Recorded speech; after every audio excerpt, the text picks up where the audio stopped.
Points table में खलबली much गई है और आपको पता ही है कि गुजरात ने हरा दिया एसआरएच को।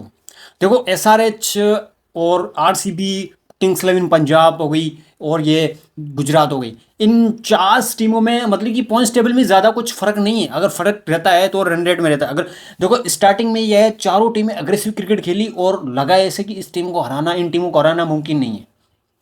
मतलब कि नामुमकिन जैसा लगता है, बट वो ऐसी बात नहीं कि हरा नहीं सकते। बट लास्ट में अगर 6-6 मैचेस जीत जाती हैं उसके बाद आते हैं तो फिर वो जो बिल्कुल भी पॉइंट्स टेबल के नीचे रहती है ना, उन टीमों से हारती रहती है और वो टीमें नीचे से आकर ग्रोथ कर। देखो अब केकेआर के पास भी फुल मौका है कि अपने चारों को चारों मैचेस जीते। अगर चारों मैचेस केकेआर जीत जाती है तो केकेआर काफ़ी ज़्यादा पॉइंट्स टेबल ला सकता है। मतलब कि 17 पॉइंट्स टेबल तो लाए। फिर उसमें बात रहती है नेट रन रेट की। अगर आपके पास 16 अंक आ गए हैं, आपने अगर 8 मैचेस जीत लिए हैं तो आप 16 अंक के साथ आप 90% से ऊपर आप ले जाते हैं कि भाई आप क्वालिफाई कर जाएंगे सेमीफाइनल। और सेमीफाइनल के लिए फाइनल तो कोई भी मतलब कि डिसाइड नहीं हो सकता, वो फर्स्ट और सेकंड में रहता है कि फर्स्ट और सेकंड में ये चांस रहता है कि भाई आप अगर हारते हो तो भी आपके पास चांस रहता है, अगर आप जीत जाते हो तो आप सीधा क्वालिफाई कर जाते हो फाइनल के लिए। अब ये इस पॉइंट्स टेबल में काफ़ी ज़्यादा खलबली मच गई है कि भाई किस तरीके से कैसे आगे बढ़ा जाएगा। और सारी टीमें इक्वल खड़ी है, कोई भी ऐसा लगता नहीं है नेट रन रेट के हिसाब से वो ऊपर नीचे है। बाकी इक्वल खड़ी है, कोई इसमें ज़्यादा कुछ फर्क है नहीं। और नीचे भी टीम देखें, सीएसके के देखें और केकेआर को देखें, वो भी ज़्यादा पीछे नहीं है। तो जहाँ पे अब मैच सारे के सारे इंपॉर्टेंट, सारे के सारे जीतने कंपलसरी हर टीम के लिए। बट वो ऐसा संभव नहीं है कि सारी टीमें जीत पाएँ। एक दो पासे होते हैं एक किसी के और कहीं भी एक साइड वो गिरेगा ही गिरेगा।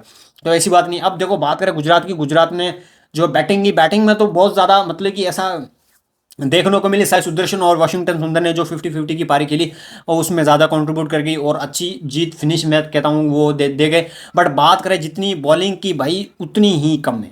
भाई इतनी तगड़ी बॉलिंग की है, बात छोड़ दो। आप नई बॉल से विकेट ले रहे हो भाई।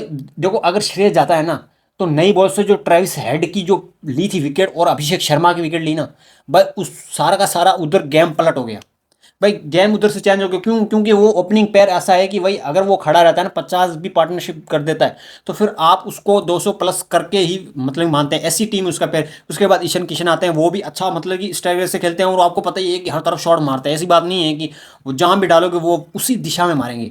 तो इस तरीके के उनके पास गेम अवेयरनेस है। शुभमन गिल ने भी अच्छी पारी खेली बट उतना कंट्रीब्यूट नहीं कर पाया। और साई सुदर्शन पिछली साल भी ऑरेंज कैप होल्डर रहे थे, इस बार भी उनके सर पे ऑरेंज कैप है। तो उस लिस्ट में केएल राहुल सारे आते हैं। बट वो साई सुदर्शन के पास जो क्लास है, जो देखो हवा में उतने शॉट नहीं मारते, मारते हैं बट उतना नहीं मारते।